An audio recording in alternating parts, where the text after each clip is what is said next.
What do you make of this 30-point lead that YouGov have given the Labour Party? 48 percentage points to 18 for the Tories. I mean, Reform down behind at 13%. They had been hoping they were going to be creeping up much closer to the Tories, but I mean, a 30-point lead. I mean, surely you're going to expect a lot more rats leaving the sinking ship, aren't you?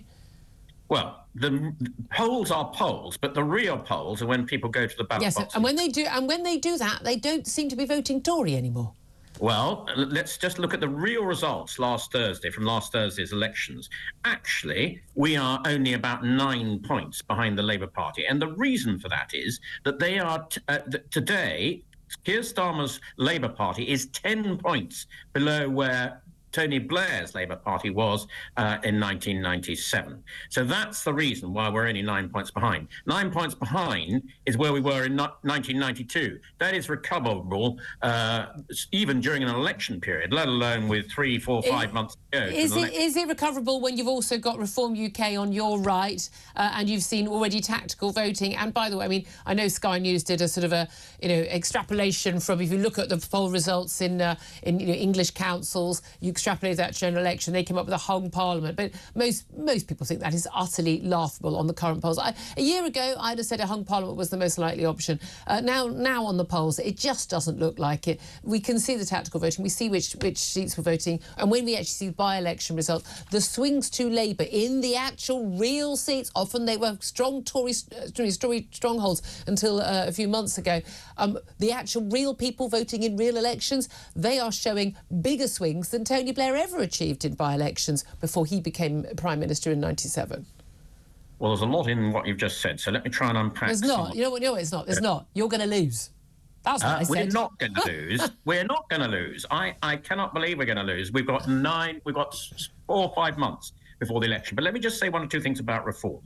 Reform didn't come second in the by about 100-odd votes. Well, but they didn't, where they expected to. And what was most significant about last Thursday's elections for the Reform Party was that Richard Tice, their leader, said, I am glad that Andy Street that we were responsible, we, Reform, were responsible for him not being elected and the Conservative Party not winning in the West Midlands. Now, that nails his colours very firmly to the mast. He wants the Labour Party to win the next election. He wants the Tory Party to be punished. He's been very clear about this. He wants the Tory Party to be punished for their failures on the promises that they made. He said very clearly, he said, I'm glad the Labour Party won in the West Midlands. Yeah. In other words, he wants a Labour government at the next election. I think his argument, and I think a lot of our audience would feel the same way, is that they feel like they voted for a Tory government in December 2019 and they didn't get one. They got, to all intents and purposes, a new Labour government. Well, wait and see. I mean,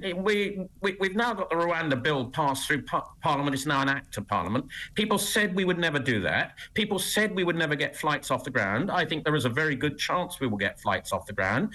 I think the economy is improving. I think interest rates will come down before the election. And we're beginning to tackle we've got virtually no long-term, over 2-year waiters in the National Health Service. Oh, well, sorry, well done.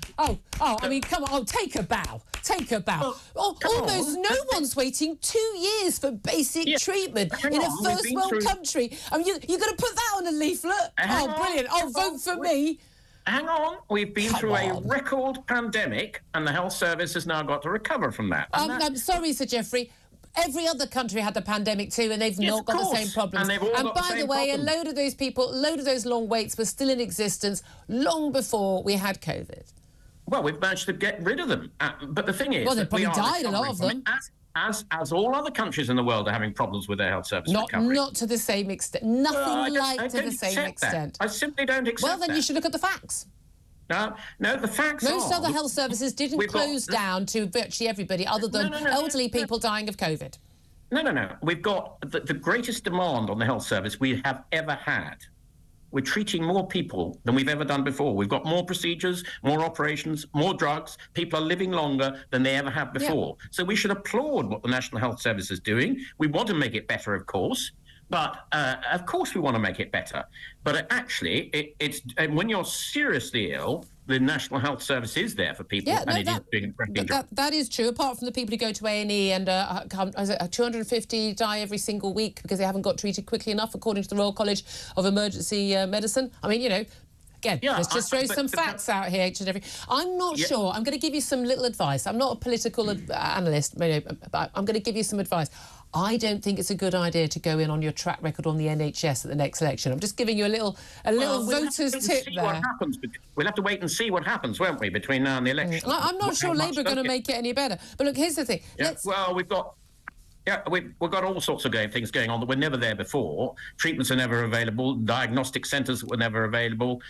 All sorts of things that are a huge improvement in the last 10 years. I know, but the trouble is you've been in charge for 14 years, so people are going to expect, you know, anything that is a problem that you solve. Well, it was your problem in the first place.